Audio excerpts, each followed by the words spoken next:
Perfeito. Podemos começar então, Rafael. Vamos lá. Vamos lá. Boa noite, pessoal. Meu nome é Rafael Boa Oliveira, noite. Boa sou noite. fellowship de cirurgia refrativa e ceratocone pela Santa Casa. O tema da aula de hoje é a cirurgia refrativa na hipermetropia, enfoque nos limites e nas técnicas disponíveis. Então, uma breve introdução do assunto, então. Como nós sabemos, o olho hipermétrope é aquele olho no qual os raios luminosos eles convergem, formando um foco atrás da retina. Em se tratando de prevalência, a hipermetropia ela tem uma prevalência diferente nas variadas idades dos pacientes, mas de maneira geral a gente tem que 10% da população adulta possui esse vício de refração, inclusive ele chega a ser mais prevalente que a miopia, quando a gente se fala da faixa etária dos 46 aos 65 anos. Ela pode ser classificada aí, didaticamente em 5 tipos. A hipermetropia total é aquela encontrada quando o paciente está cicloplegiado, ou seja, a estática total. Ela pode ser subdividida em dois tipos: a latente, que é responsável, o tônus do músculo ciliar, e a manifesta. Já a manifesta ela é subdividida em facultativa, que é aquela hipermetropia que pode ser compensada pela acomodação, ou seja, geralmente ela não traz uma baixa acuidade visual para o paciente. E o tipo de manifesta é absoluta. Aqui o paciente ele já não consegue mais compensar e aí ela tende a causar uma baixa acuidade visual para o paciente. Falando da cirurgia refrativa em si, nos pacientes hipermétricos, a gente tem algumas particularidades nesse grupo de pacientes. Inicialmente falando da avaliação pré-operatória, a gente tem que lembrar que esses pacientes eles são mais susceptíveis a ter exodesvios, ambliopia e amplitude funcional reduzidas. Por isso, na história pregressa, a gente tem que valorizar queixas como estrabismo na infância, histórico de oclusão, uso de prisma em óculos, etc. No exame físico, a gente tem que fazer a acuidade visual tanto para longe quanto para perto. Sei que às vezes para perto a gente até acaba passando despercebido aí no exame, mas aqui é fundamental. E também com e sem correção. Um dos objetivos aí de avaliar a visão do paciente corrigida é a gente detectar uma possível ambliopia. Coloquei um asterisco aqui para a gente lembrar que a ambliopia em si, ela não é uma contraindicação à cirurgia. Ela até pode ser feita desde que o paciente entenda as limitações do procedimento nesses casos e tenha uma expectativa realística sobre o resultado. Ainda no exame, a gente tem que fazer sempre a refração, tanto dinâmica quanto estática desses pacientes, e aqui o objetivo é definir melhor o vício refrativo desse paciente e qual grau ali ele precisa no dia a dia. Além disso, no exame físico, a gente tem que fazer a avaliação da motilidade ocular e o cover test.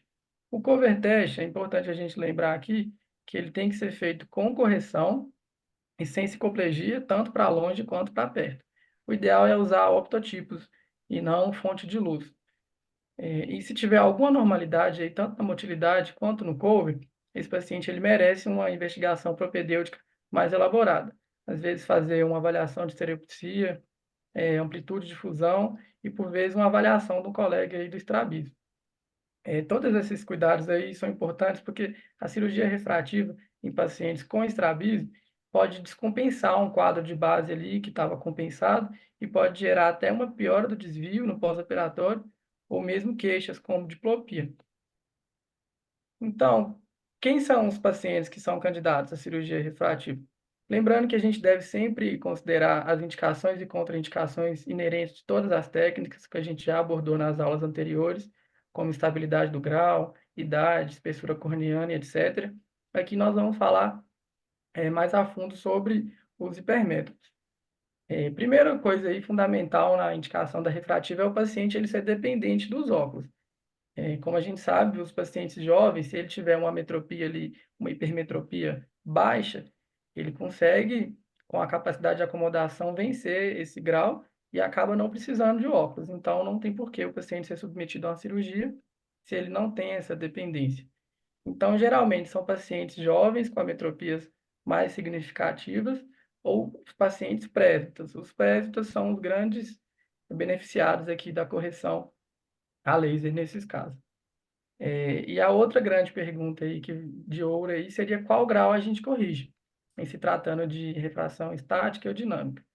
E a resposta é que não tem um consenso na literatura. O que a referência fala que se for paciente jovem que não tem estrabismo, não tem esse consenso, fica a critério do cirurgião. Agora, se for um paciente que tem um ET acomodativo, que vai ser submetido à cirurgia, aí tem que ser feita uma correção do grau estático total do paciente. E aí, existem algumas vertentes, né, alguns pontos aí que da refração estática versus a dinâmica na hora da correção desse paciente, da programação cirúrgica. Se optar por uma correção do grau dinâmico, a vantagem é que o paciente ele vai ter uma maior satisfação mais precoce, digamos assim. E a desvantagem é que, com o passar dos anos, com a diminuição da capacidade de acomodação ali do paciente, ele volta a necessitar de óculos por um período mais curto, principalmente para perto. Já se a gente optar pela correção do grau estático, né, que seria o grau total que o paciente tem a vantagem dessa maior durabilidade aí, entre aspas, da cirurgia, e, porém, tem a desvantagem de que o paciente, no pós-op imediato ali, se corrigir o grau total, ele pode se tornar, ter uma conversão ali para miopia, né? Ficar miopizado, e isso pode gerar uma insatisfação do paciente. O livro do Marconi Santiago, foi uma das referências que eu usei para a aula de hoje, ele traz uma dica assim, que eu achei interessante. Ele sugere que todos os pacientes que forem candidatos à correção de hipermetropia, que primeiro se prescreva um grau estático total para esse paciente, seja com óculos, seja com lente de contato, e somente depois que esse paciente se acostumar, indicar a cirurgia e aí corrigir a estática total. E o que eu vejo na prática aí, acompanhando os chefes, é que a gente sempre busca uma correção com um grau mais próximo ali da estática, por essas vantagens que eu falei aqui.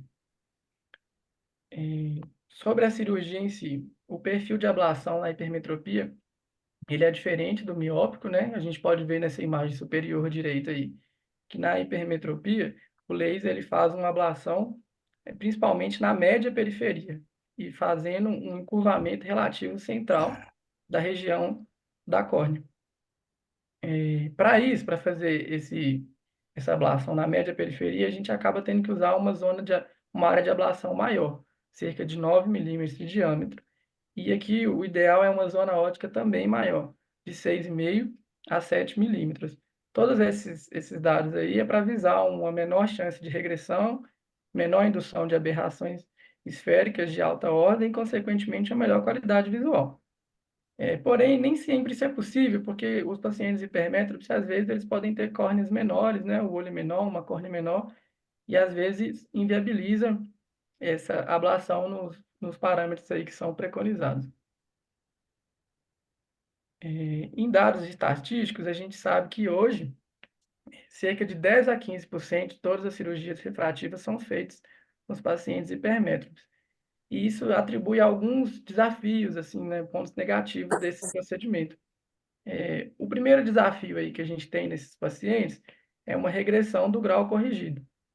E essa regressão ela tem uma relação direta com a metropia do paciente, de forma que quanto maior a metropia que o paciente apresenta, maior ele tem um risco de regressão no pós-operatório. Existem várias teorias que tentam explicar por que ocorre essa regressão no paciente hipermétrope, e as principais são essas que eu listei aqui. A primeira teoria seria um aplanamento progressivo secundário, alterações da biomecânica da córnea, feitas pela ablação. Outra teoria, outros fatores que podem explicar também são o uso de zonas ópticas menores do que o que é preconizado, ou plataformas de lasers mais antigas. E a principal teoria aí, que mais está sendo discutida, que mais está sendo falada, é a remodelação epitelial no pós-operatório. O que fala aqui é que o epitélio começa a se remodelar de forma desorganizada, assim, principalmente na zona que tem a ablação, que é na média periferia, e, consequentemente, vai fazendo um aplanamento relativo central, que vai fazer o paciente ter uma regressão do grau. Outros possíveis desafios aí na hipermetropia é que o paciente ele tem uma recuperação visual mais lenta, quando comparada aos míopes, aí falando do PRK, né? No LASIK até que isso não é tão importante. e um maior índice de raise, principalmente na média periferia. E um dos pontos aqui chave da aula mais importantes são os limites de segurança. Em se tratando de ablação de hipermetropia, a gente tem dois principais parâmetros aí que têm que ser seguidos. O deles é a curvatura final e o outro é a dioptria em grau. Em relação à curvatura final, a gente deve sempre possível respeitar essa regrinha aí da curvatura final não ser superior, né, não ultrapassar 48 a 49 dioptrias. Caso isso ocorra, está implicada uma grande chance de perda de linhas de visão do paciente no pós-operatório, mesmo com correção. Isso se dá principalmente à indução de aberrações de alta ordem, principalmente aqui a esférica negativa. E como é que a gente estima, então, a curvatura final da córnea? Tem uma regrinha para a gente estimar, né? Não é 100% exato, que é a regra do 1 para 1. A cada dioptria de tratamento hipermetrópico, vai se adicionar 1 grau na curvatura final estimada. Ou seja, o paciente tem uma curvatura inicial de 44 dioptrias, e a gente pretende ablar ali 3 dioptrias, o cálculo seria que mais ou menos 47 de curvatura final. Porém, o mais importante aqui nesse parâmetro, mais importante do que o valor absoluto de 48, 49, é o quanto essa córnea foi modificada. Por exemplo, se o paciente tem uma curvatura inicial de 41 e foi modificado para 48, isso é muito mais problemático, né? Tem um risco muito maior do que se o paciente tinha uma curvatura inicial de 45 e no final ficou 48. E em relação à dioptria, tem umas variações na literatura, porém, o que eu achei na Academia Americana e também no livro do Marconi Santiago é que o valor limite aí seria 6 dioptrias de equivalente esférico para correção na hipermetropia. Escolha da técnica, então. Qual técnica que seria melhor nos hipermetros, LASIK ou PRK? É um consenso na literatura que o PRK é superior. Ele é considerado melhor porque tem uma menor influência do remodelamento epitelial, né, que é implicado no PRK, e, consequentemente, ele tem uma maior estabilidade refracional e uma Essa menos... informação, desculpa interromper, mas essa informação sua está equivocada. É o LASIK, não o PRK. Desculpa, eu falei errado. Está na sequência aqui, mas obrigado, Lucas. É o LASIK. Obrigado aí pela correção. O LASIK é a melhor técnica. Ele não tem a influência do remodelamento epitelial e, consequentemente, uma maior estabilidade refracional e uma menor miopização. E o PRK? O PRK, ele até é seguro, porém, ele é limitado a até 3 dioptrias. E mesmo assim, mesmo paciente com menos de 3 dioptrias, ele é considerado um pouco inferior ao LASIK, porque ele pode causar essa miopização inicial, tem essa recuperação visual mais lenta e maiores taxas de raising. O trans-PRK, eu não consegui achar assim, na literatura alguma referência afirmando que ele é superior ao PRK tradicional aqui no hipermétrope. Porém, eu percebo na prática que os cirurgiões mais experientes, eles falam que o trans-PRK, ele tem um remodelamento epitelial mais previsível e acaba sendo uma preferência em relação ao PRK convencional nesses pacientes. E antes de passar para o seguinte, um detalhe aqui sobre o LASIK, né? Como eu falei, é o mais indicado nesses casos, tem alguns detalhes que a gente tem que ficar atento aqui na cirurgia do paciente hipermétrope, que é principalmente a centralização do olho na hora de fazer o vácuo. É claro que isso é importante em toda cirurgia refrativa, mas aqui é meio que fundamental, porque se o olho ele não ficar centrado e o flap não ficar centrado, às vezes é impossível fazer o laser, porque, como eu falei, o laser ele abre a periferia. Então, se esse flap estiver descentrado, por vezes fica inviável fazer ali a ablação. E um detalhe também que eu vejo o pessoal fazendo na prática é proteger o flap ou com mirucel, ou com cotonete, para não ter a irradiação do laser no flap. É interessante a gente falar também das alternativas ao exímio, né? Esses pacientes, principalmente os auto-hipermétropes, muitas vezes eles são insatisfeitos com o uso do óculos, a vida toda eles foram reféns aí dessa correção e às vezes eles ficam muito frustrados de não poder fazer a cirurgia refrativa. E a gente tem que conhecer e dominar e oferecer para o paciente alternativas. Uma das alternativas possíveis é o implante de lente fáscica. A de fixação iriana, que é a mais conhecida, é a artesã, ela corrige até de mais 1 até mais 12 dioptrias. E a ICL, que é a lente fástica de câmara posterior, ela corrige mais 3 até mais 21 dioptrias, quando a gente está falando aí da hipermetropia. A gente vai falar mais para frente de lentes fásicas, mas no hipermetropia, uma particularidade que a gente tem que ficar atento é o comprimento da câmara anterior, né? Que por vezes pode ser uma limitação, que esses pacientes tendem a ter a câmara anterior mais reduzida. Outra possível alternativa também é a faca refrativa, que é a troca do cristalino com finalidade refrativa. Por muito tempo foi feito meio que em off-label, né? Mas como a gente sabe, em fevereiro de 2022 foi regulamentado pelo Conselho Federal de Medicina e no caso dos hipermétropes está autorizado a fazer o procedimento se o paciente tem mais de 55 anos e com um grau maior do que 1,5 dioptria. É isso. Ó, perfeito, Rafael. Muito boa a sua apresentação, bastante objetiva. Eu vou fazer aqui uns comentários iniciais. Realmente, o hipermétrope ele está pegando carona. Pode fechar o seu último slide aí, Rafael, por favor? Ou seja, a cirurgia refrativa corneana ela foi feita para o míope. É muito mais fácil aplanar uma córnea do que você encurvar uma córnea. Então, aquele hipermétrope que está pegando carona, está querendo ser submetido a uma cirurgia refrativa corneana, ele, na realidade, está pegando carona num procedimento que foi feito para o míope.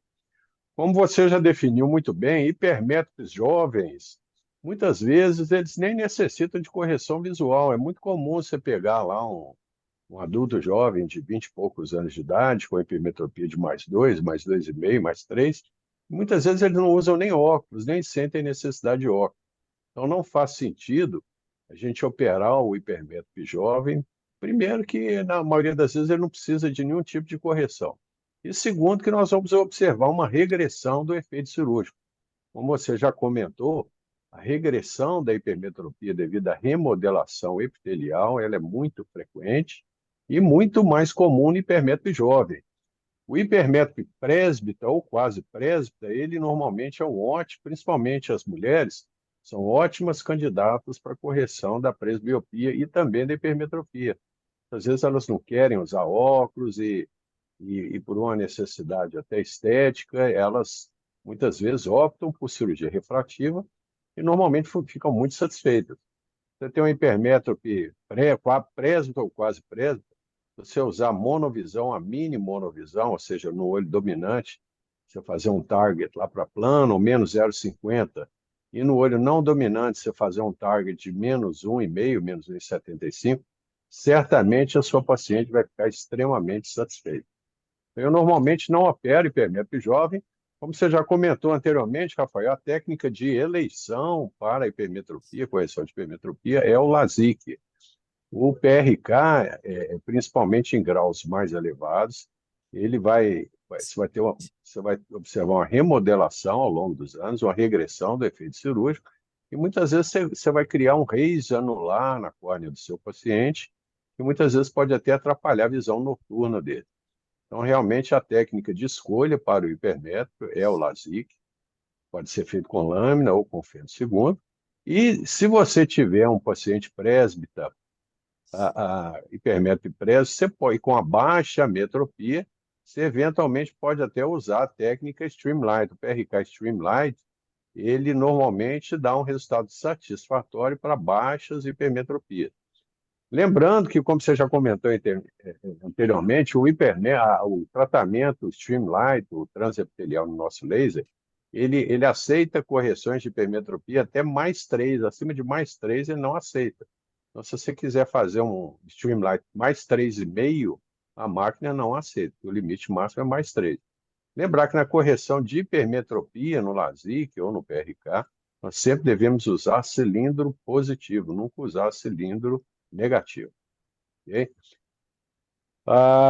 Que mais que nós podemos acrescentar nisso aí? Basicamente é isso. Reinaldo, você quer acrescentar mais alguma coisa aí com relação à exposição aí do Rafael? Na sequência aí, o Lucas e o Claudio Cury, por favor. Eu acho que tem algumas questões aqui que a gente tem que explorar mais, sabe? Que é principalmente os cuidados, o Rafael abordou, Mas a gente tem que tomar muito cuidado com o estrabismo acomodativo. Um ET bem compensado com óculos, com uma miopia moderada para mais alta, eu não opero se tiver um estrabismo acomodativo, porque a probabilidade de você descompensar esse estrabismo é grande. E é muito desagradável. Às vezes o paciente tem uma regressão pequena, mas ele se manifesta o estrabismo e ele fica, às vezes, com uma visão boa quando ele acomoda para compensar a regressão e aparece, então, o ET. Né?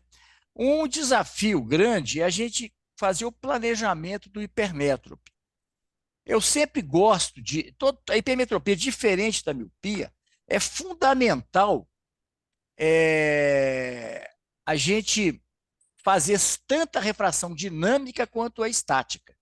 A miopia dinâmica não ajuda em nada, mas na hipermetropia é fundamental, porque você tem que ver a relação que existe entre a hipermetropia facultativa, né, aquela que você consegue compensar com o músculo ciliar, da hipermetropia total, aquela que você consegue sob efeito da cicloplegia.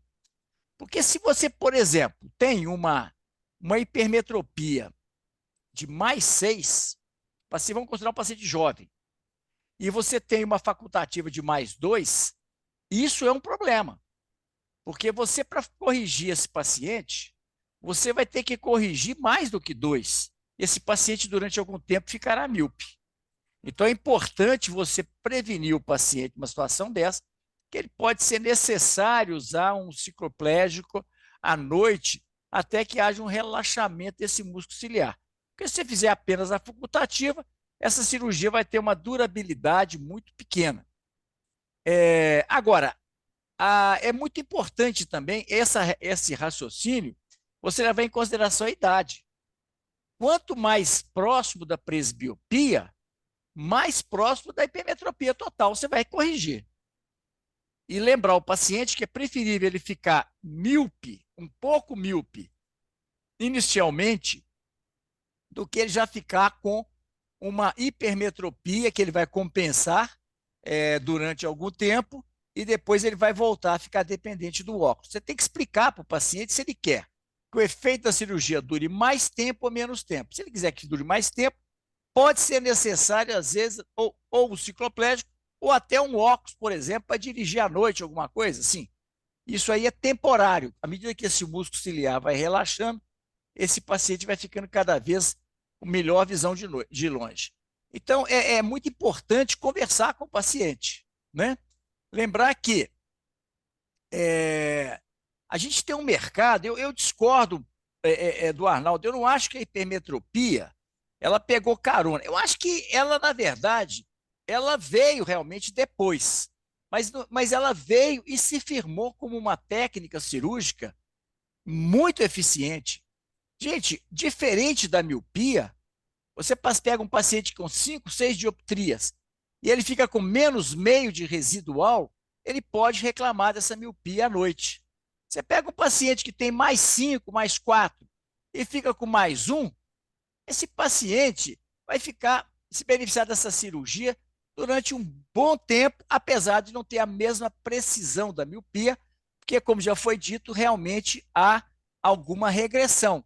E essa regressão depende de 2 fatores, da idade e da ceratometria inicial, e da quantidade também de hipermetropia tratada.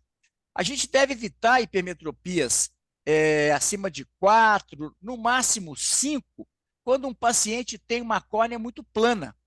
Quanto mais plana a córnea, maior vai ser o potencial de correção do H-LASIK. E realmente, para hipermetropias moderadas ou mais altas, é fundamental se indicar o LASIK. O PRK realmente vai ter muita regressão. E se for paciente jovem, mais ainda. Então, paciente jovem com uma hipermetropia moderada, a única técnica que deve ser feita é o LASIK, seja com fento, seja com o microcerato. E lembrando também que a ceratometria inicial é muito importante para a gente ver o potencial de correção e de estabilidade do H-LASIK. Agora, tem uma informação aí que não é bem assim não, Rafael. Essa regra para cada dioptria que você corrige sem curva, uma dioptria do K máximo, a gente não observa isso, não. A gente observa que não existe essa relação, da mesma forma que não existe uma relação de 1:1 com a miopia, né? Essa regressão ela pode ser por remodelação epitelial ou pode ser também por realmente uma curvatura muito alta, ela tender a voltar pela memória da córnea, tender a voltar a uma ceratometria mais baixa. E você falou uma coisa muito importante. Se o paciente tem uma córnea muito plana, você chegar até 48, 47, 48, ele vai ficar muito bem e vai corrigir muito. Agora, se ele tem 45 para 48, o potencial de correção é muito menor. Tá certo? Agora, lembrando que a hipermetropia, ela tem um potencial de perda de linha de visão maior do que a miopia. Então, a gente tem que tomar muito cuidado quando indica um H-LASIK, dos hábitos do paciente, da necessidade, da qualidade de visão, porque é comum, não vou dizer que pode acontecer, não, é comum a gente ter perda de linha de visão. Mas o paciente, muitas vezes ele tem lá 20/20 ou 1 de visão, fica com 0,8, 0,9, ele fica muito satisfeito, né? E agora, a hipermetropia ela tem limites muito mais rigorosos do que a miopia. Assim, a gente deve respeitar esses limites de ceratometria que você citou, evitar correções de hipermetropia mais alta, principalmente em jovens, né? E quando não é possível, ou o paciente tem uma exigência muito alta, é preferível você fazer uma faco-refrativa.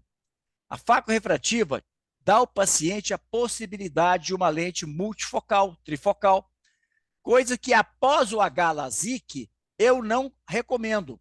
Essas córneas ficam, via de regra, multifocais. Então, você colocar uma lente trifocal, uma lente bifocal, bifocal está sendo do mercado, mas é meio arriscado, eu não sugiro.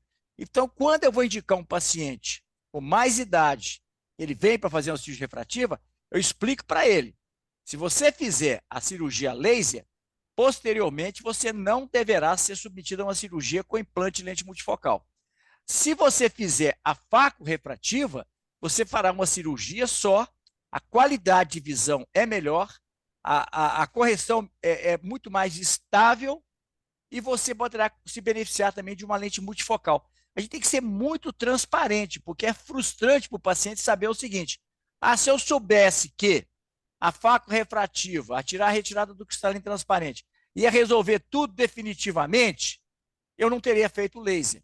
Ele tem que saber que existe essa possibilidade, né? E como o Arnaldo falou, qual que é a hipermétrope ideal?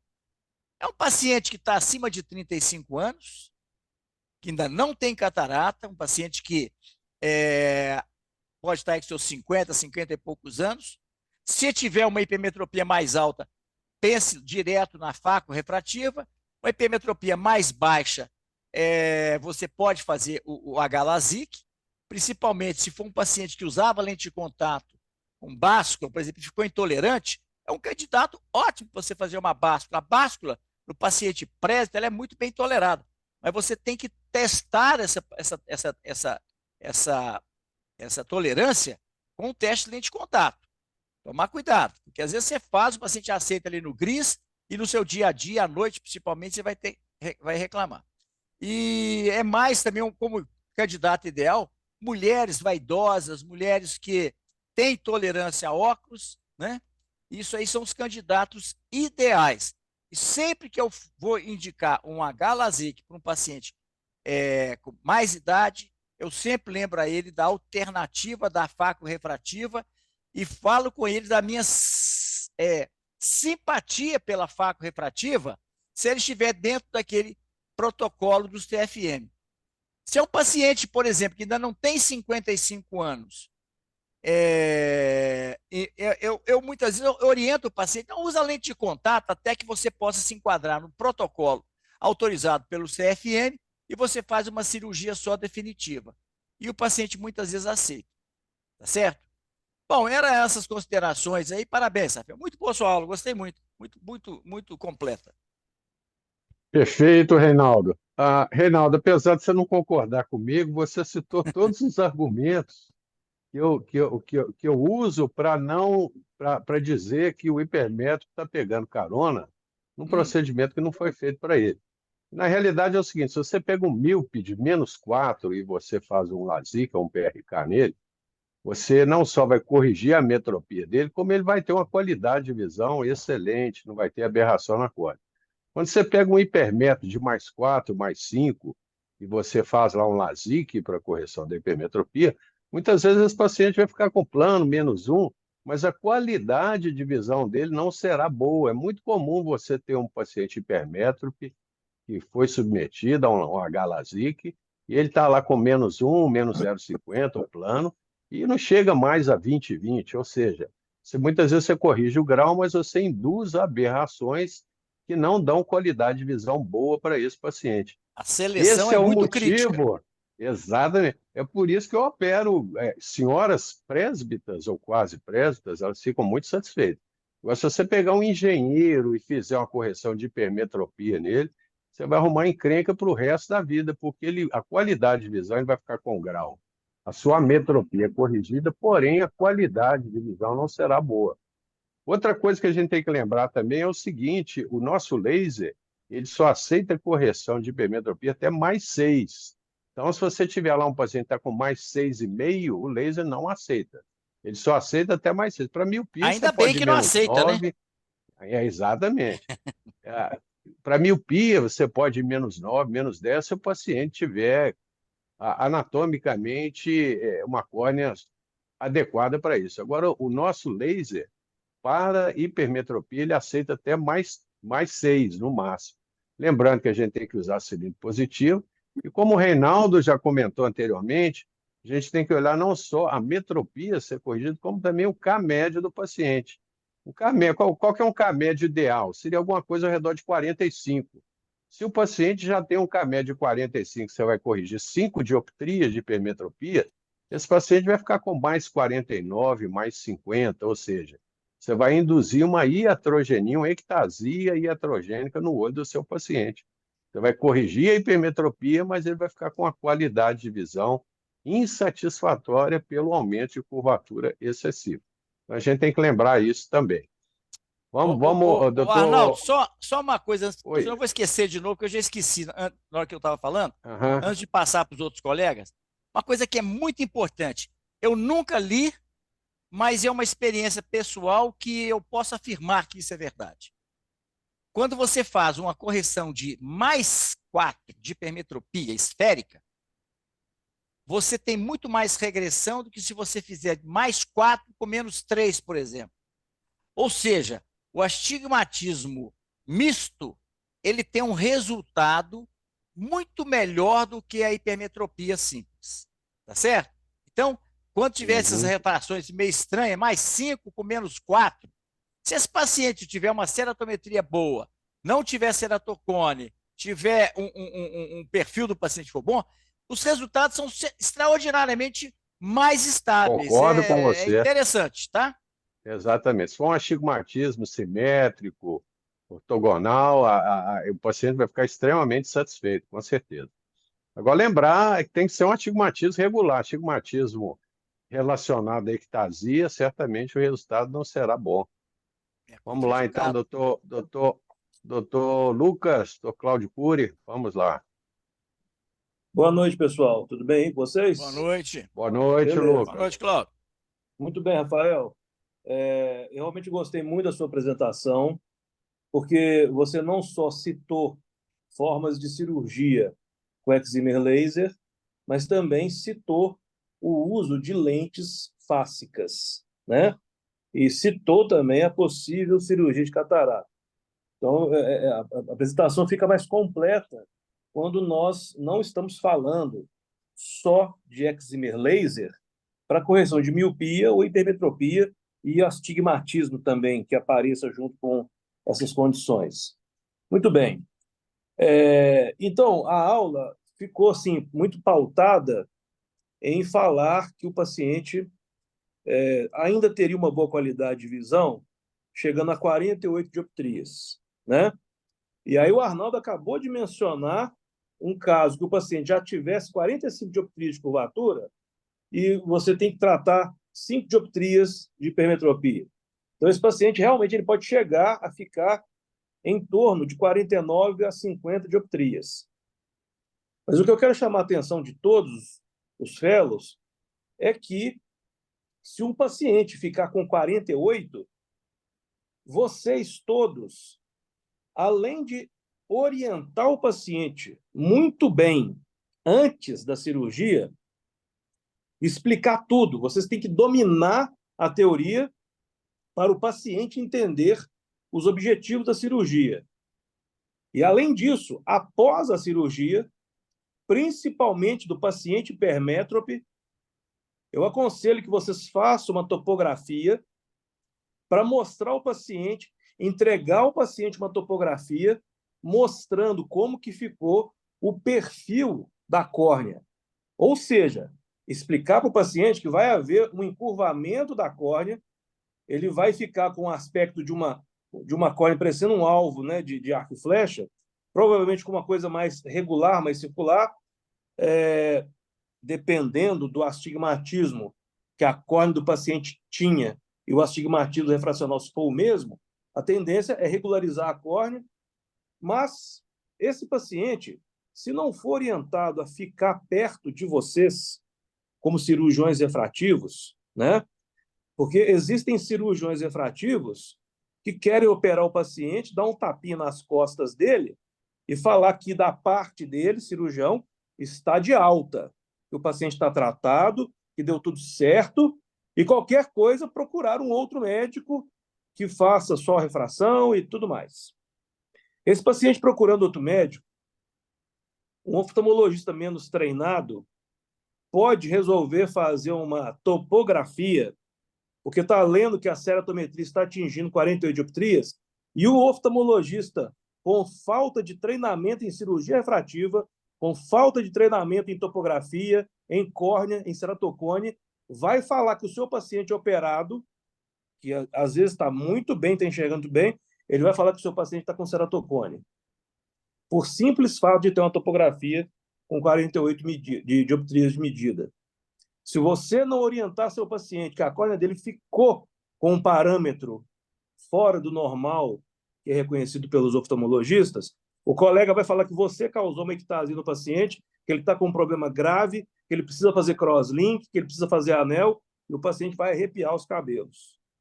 Então, muito cuidado quando operar um paciente e esse paciente tiver uma estimativa de ficar próximo de 47, 48 dioptrias no pós-operatório. Outra coisa, isso aí é uma coisa que eu venho falando do ponto de vista de semântica da língua portuguesa. A oftalmologia no país inteiro usa a palavra uso de correção com óculos porque associa a questão, por definição, de erro refrativo.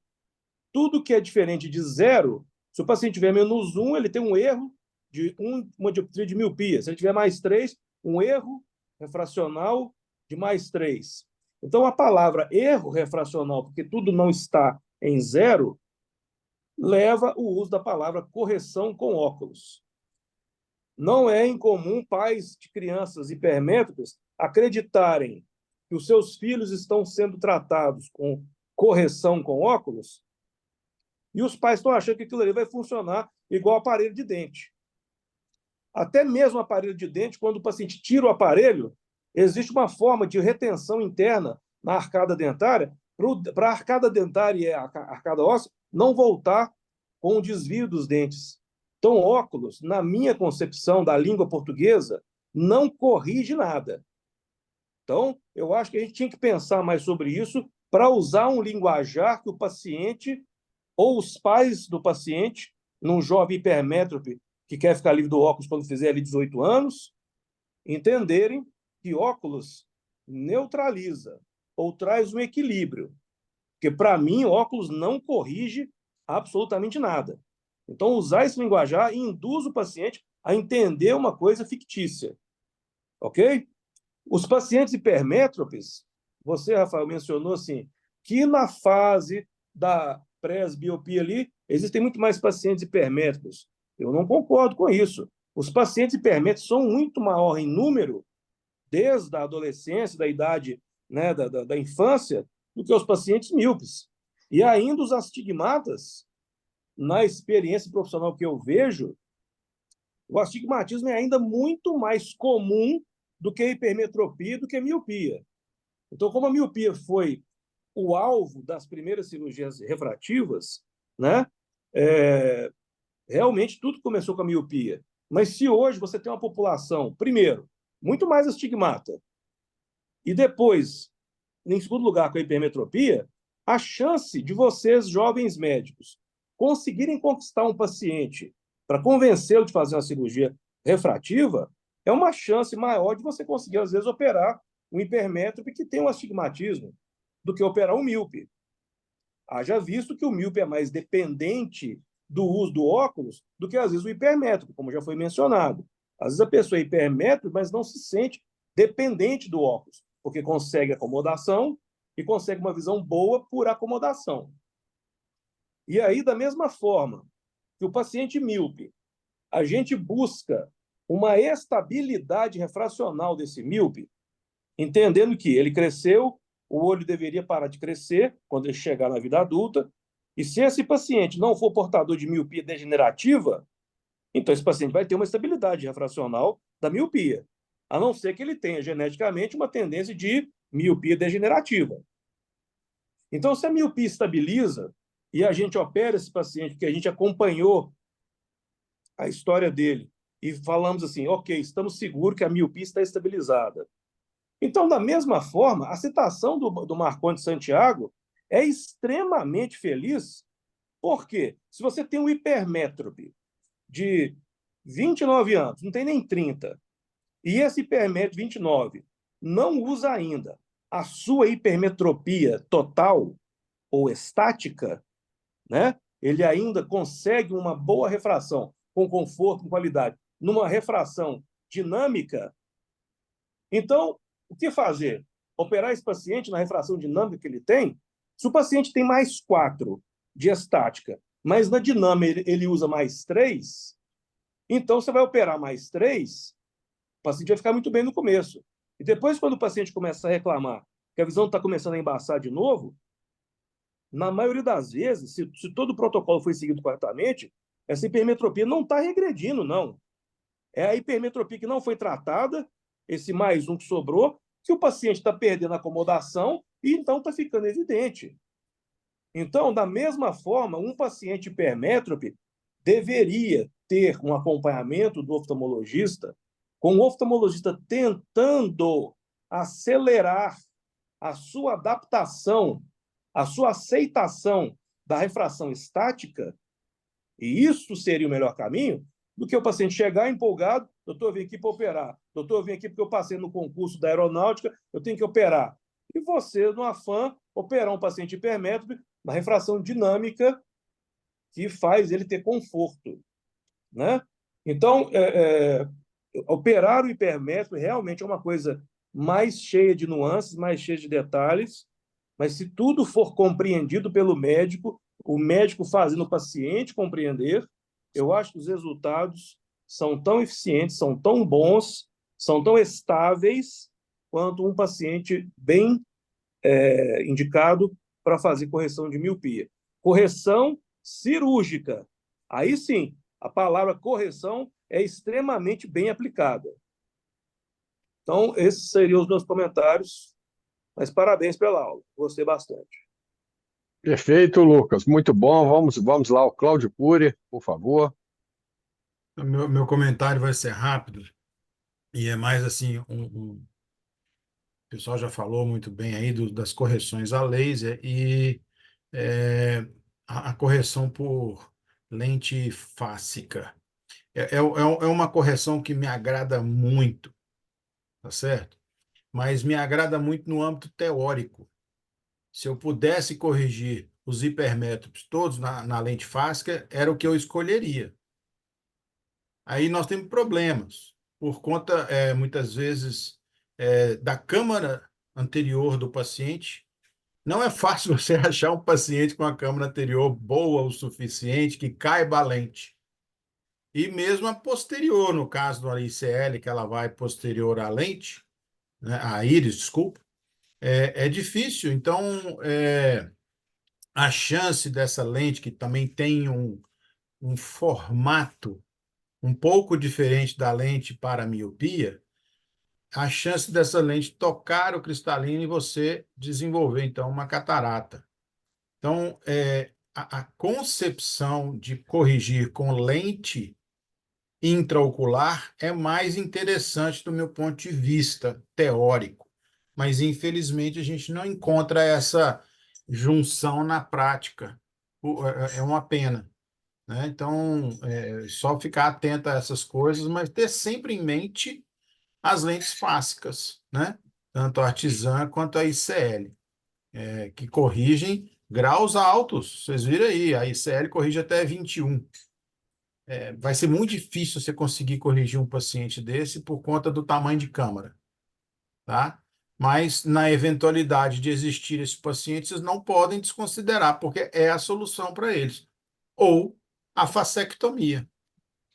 É basicamente isso, o resto não tem muita coisa a acrescentar, não.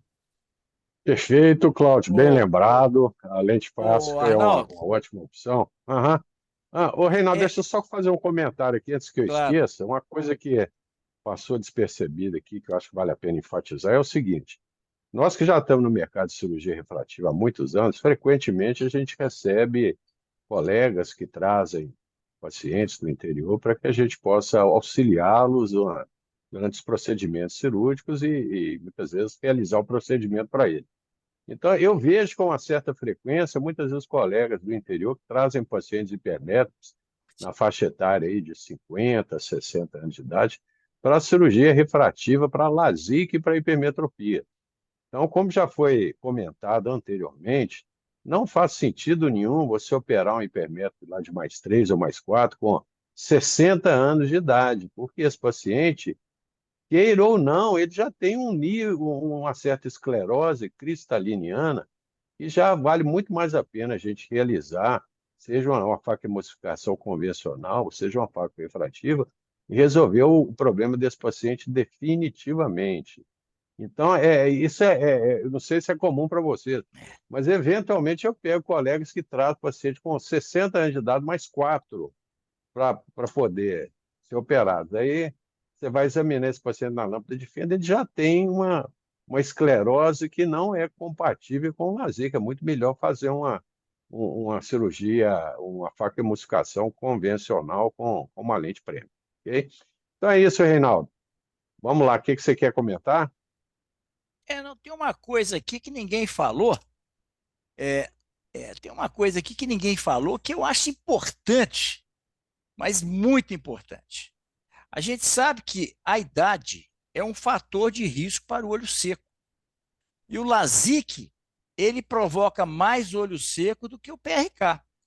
Então, não é raro o paciente, quando vem para operar, ele já ter algum grau de olho seco. Então, se ele tiver algum grau de olho seco, tem que tratar esse olho seco, e se o tratamento do olho seco for desafiador, é melhor você não operar. Porque eu tenho casos de LASIK, gente, que viraram verdadeiros transtornos da minha vida. Porque o paciente não tem uma boa visão. O filme lacrimal é fundamental para a qualidade de visão. Tá? Então, é muito importante tratar, e se você começar a usar, vamos dizer, olho seco, grau 2 ou 3, aí já é melhor talvez nem operar. Se for evaporativo, tudo bem. Mas se for olho seco, por disfunção de glândula de Meibom, e tiver alguma comorbidade sistêmica responsável pelo olho seco, já é melhor talvez nem operar, porque não vai ser uma boa alternativa. Nesse caso, sim, às vezes a gente até abrevia a cirurgia intraocular. E eu estou lembrando aqui agora que eu tive um caso hoje. O Lucas ainda está aí na sala? Está por aí, Lucas? É porque é um caso seguinte, outro dia eu Tô sim. mostrei para vocês um caso de cone truncado. E hoje me apareceu uma médica, uma pessoa muito simpática, que vem encaminhada até para uma ex-fellow, mas era parente dessa ex-fellow, e a ex-fellow achou melhor não operá-la. E quando eu fiz a topografia, eu diagnostiquei um cone truncado. Ela já estava com indicação de cirurgia, já tinha procurado os colegas, já tinha sido liberada para cirurgia. É uma miopia leve, com astigmatismo leve, uma visão 1, uma ceratometria máxima de 43. Aí eu falei com ela que eu estava querendo fazer mais um exame para me ver a possibilidade de cirurgia. E veio o Pentacam com um ceratocone posterior. Então, o cone truncado, então, me levantou essa possibilidade, apesar de ter uma topografia o restante, um eixo a 180, visão 1, não tem sintomas de aberrações, é um ceratocone muito incipiente. E, de toda forma, eu pedi também um Corvis, porque, embora a ceratocone seja bilateral, como ela não tem uma miopia muito alta, e ela já está pré-presbita, talvez seja possível fazer um PRK no olho que não se manifestou o ceratocone. Bom, e outra coisa também é o seguinte, há muitos anos, quando a gente mudou de plataforma, o Arnaldo vai lembrar disso, a gente saiu da Meditech para Bausch Lomb e depois passamos para o Z100, pela cirurgia personalizada baseada em frente de onda. Eu estive em São Paulo para ver um serviço de grande movimento que usava o Z100. E eu chegando lá, eu estou tentando lembrar o nome do colega, é uma cirurgia, um serviço de alto movimento. Eu cheguei lá, eu achei que eu estava na sala de recuperação de um bloco cirúrgico de catarata. A maioria absoluta dos pacientes, isso naquela época, tem quanto tempo nós mudamos para o Bausch Lomb? Uns 10 anos. Já era tudo paciente hipermétrope. Impressionante.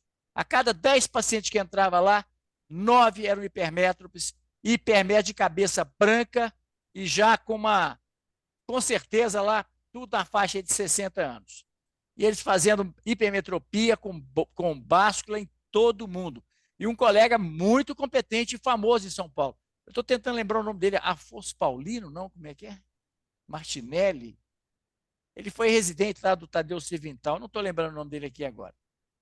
Eduardo Martinez. Eduardo Martinez, pronto. A clínica dele era impressionante, parecia um pré-operatório de catarata.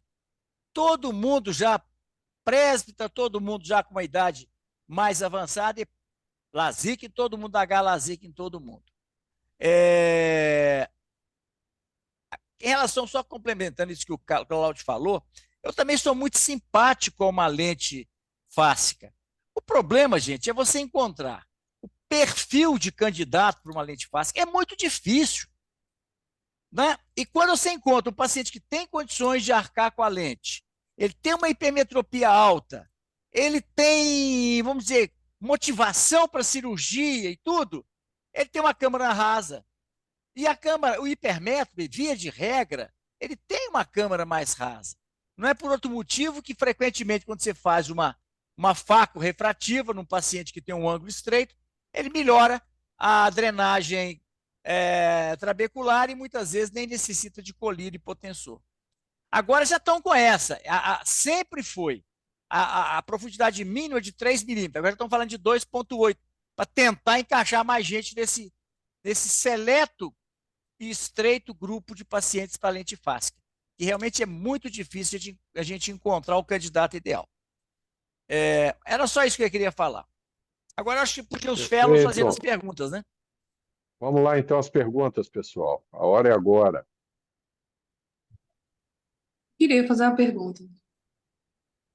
Então, vamos lá, Ana Luísa.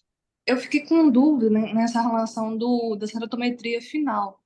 Não tem essa regra, então, de cada uma dioptria corrige na ceratometria?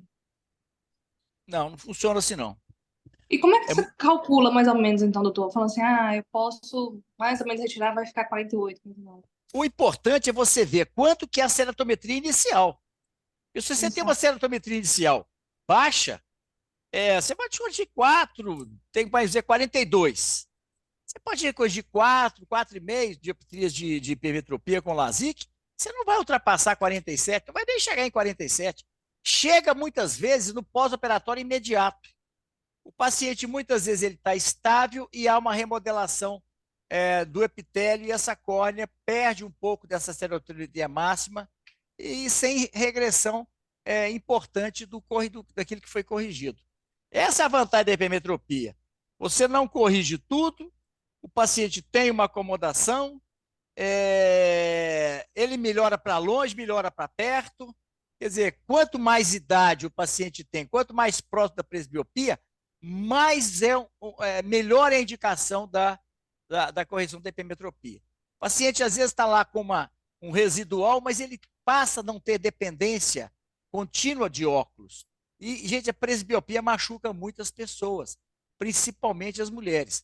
Então, a mulher sabe que quando ela começa a esticar o braço, ela tem uma blusinha neon na testa dela dizendo assim, 40, chegou.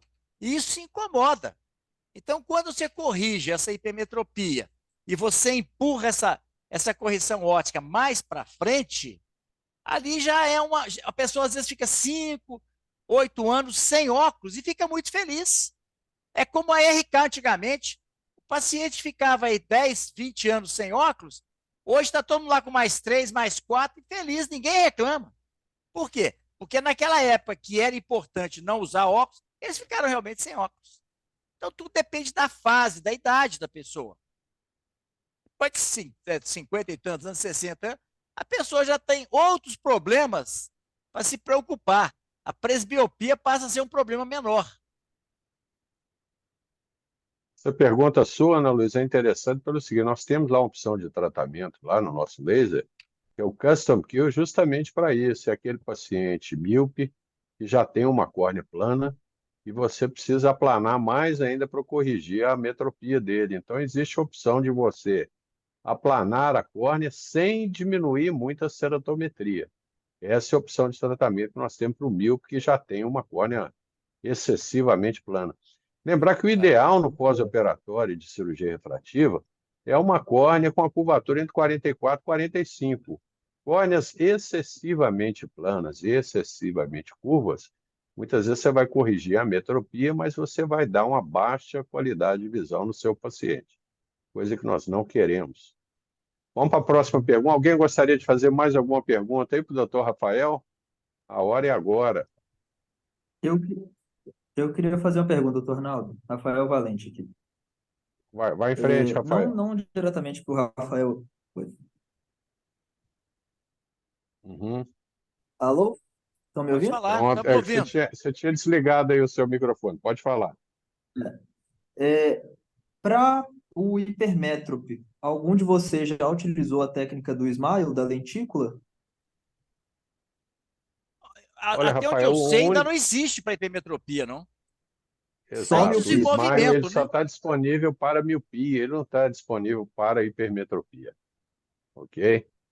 E nós também não temos experiência com o Smile, porque a gente não tem o VisuMax, que é o equipamento das AIS para correção da hipermetropia.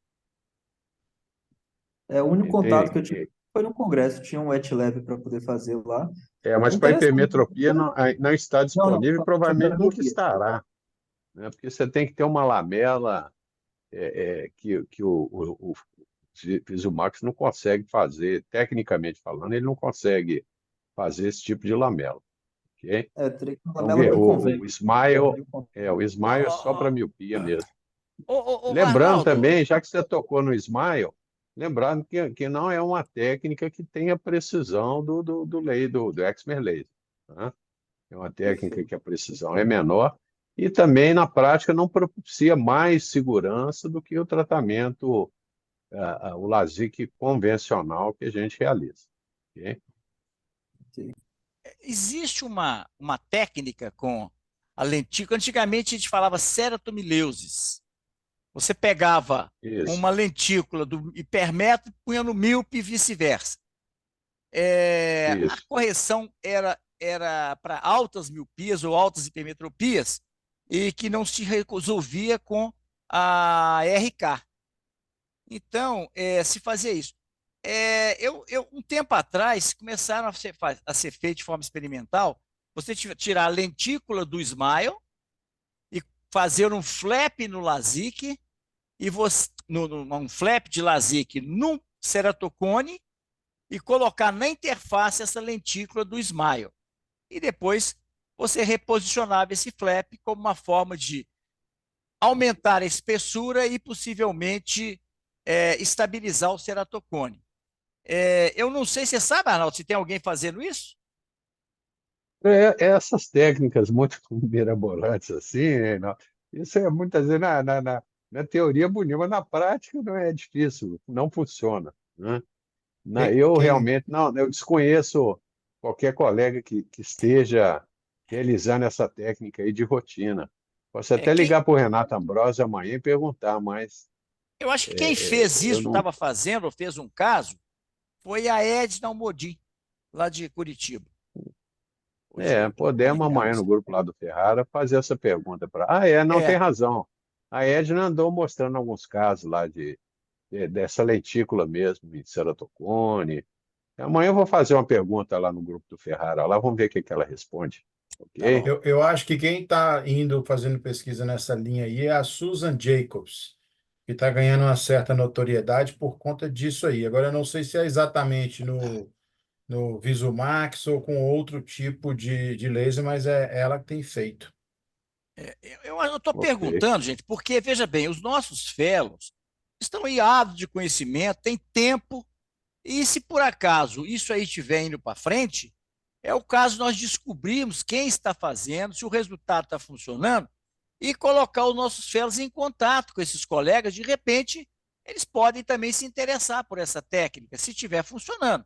Vamos ver os resultados aí, porque eu acho que vocês estão naquela fase de desenvolver novas técnicas.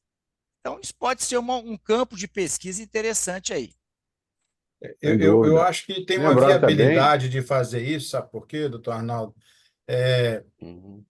Você tirar uma lentilha, o laser de femtosegundo, talvez os meninos não saibam e tem que aprender um pouco mais, enfronhar um pouco mais em laser. Quando a gente lembra que o laser de femtosegundo pode fazer um transplante, um corte para transplante, não faz o transplante. Em diversos formatos, em árvore de Natal, em cartola, em não sei o quê, para que a área doadora receptora se encaixe não precisando de sutura, o laser consegue fazer qualquer coisa, desde que programado. Mas também o senhor citou uma coisa muito importante. A precisão do excimer laser ainda não tem no laser de femtosegundo. O que mais está se Exato. aproximando é o Visumax, mas para miopia, né? E ainda assim com alguns resultados que tem certo questionamento. Mas assim, de fazer uma lamela, de cortar ela na posição que eu quiser, de onde eu quiser, que espessura, que largura que eu quiser, eu tenho certeza que esses lasers todos conseguem fazer. Não vai ter a precisão.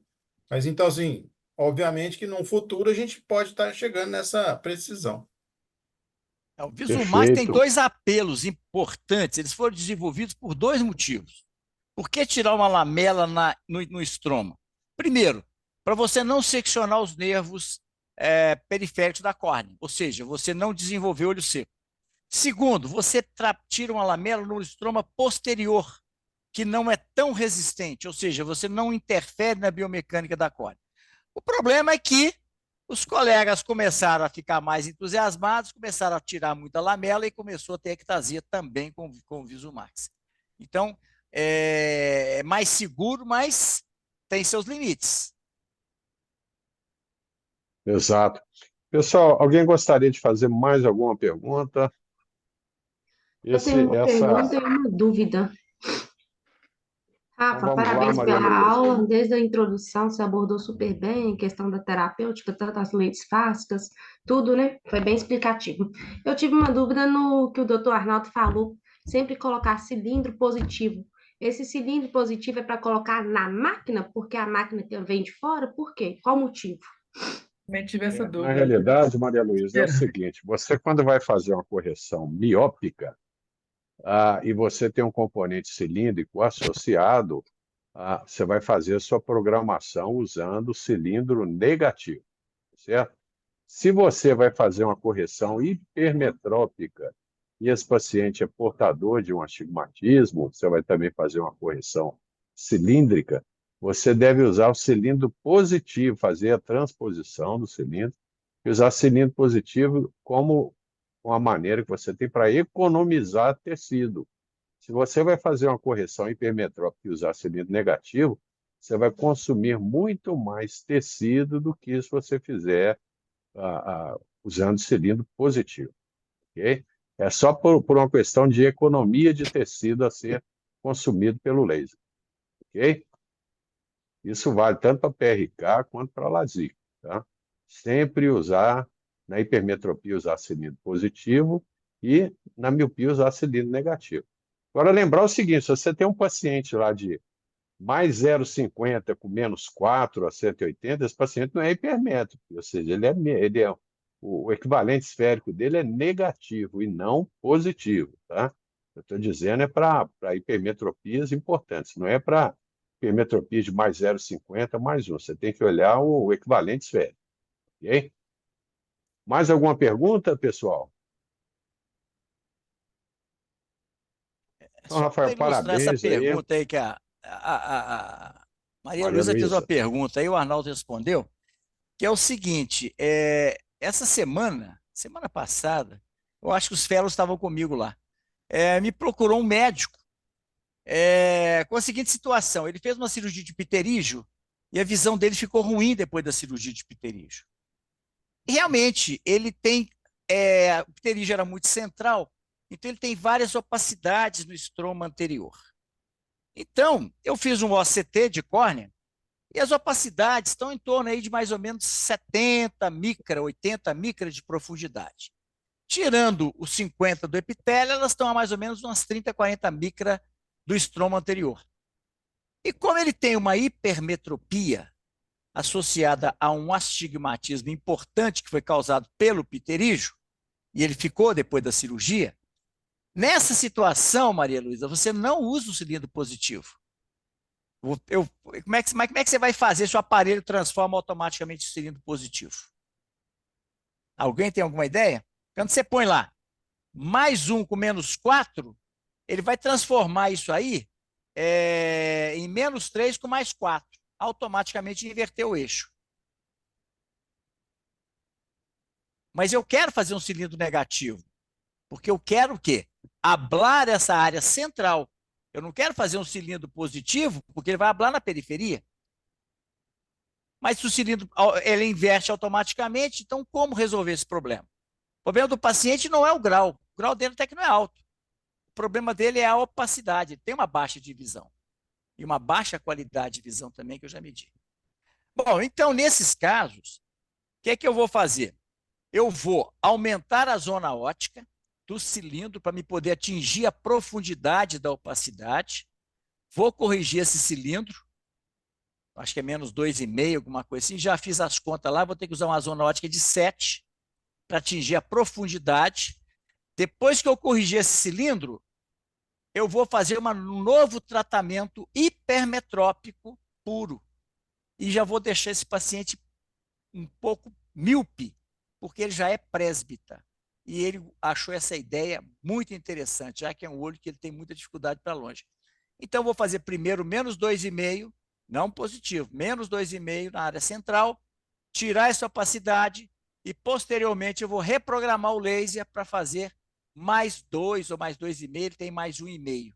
Eu quero deixar ele com um pouco de miopia para poder melhorar a visão de perto. Então, é uma situação que você não usa o cilindro positivo quando você quer tirar alguma opacidade central. No mesmo tempo cirúrgico, né, professor? No mesmo tempo cirúrgico.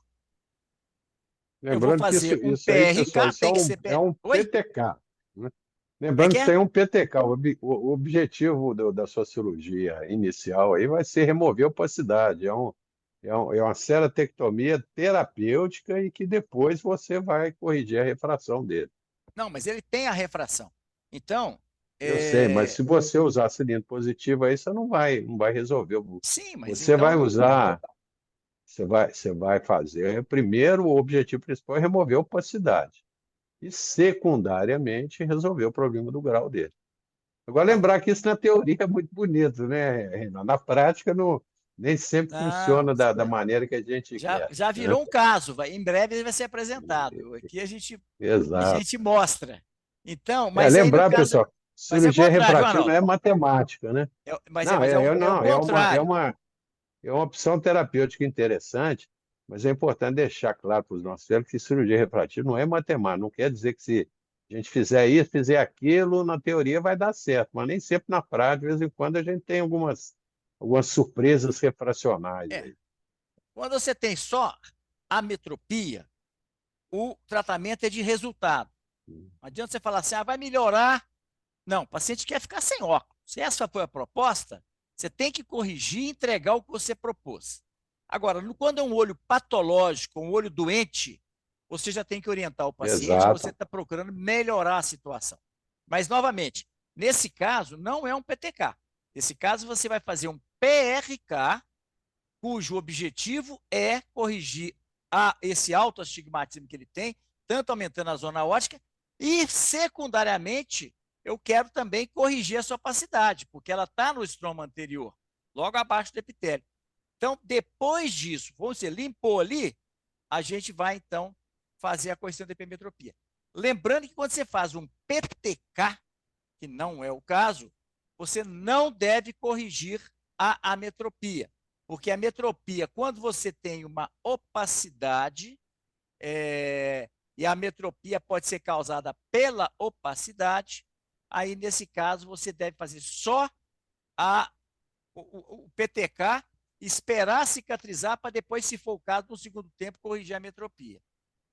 Esse caso, eu vou fazer a ametropia porque esse paciente já tem esse cilindro antes do pterígio. Deve ter aumentado por causa do pterígio, que é um cilindro a 180. E ele tem no outro olho também. Então, eu vou fazer porque não teria outra forma. Se eu fizer só o PTK, eu provavelmente vou manter um bocado de cilindro e vou piorar a hipermetropia dele.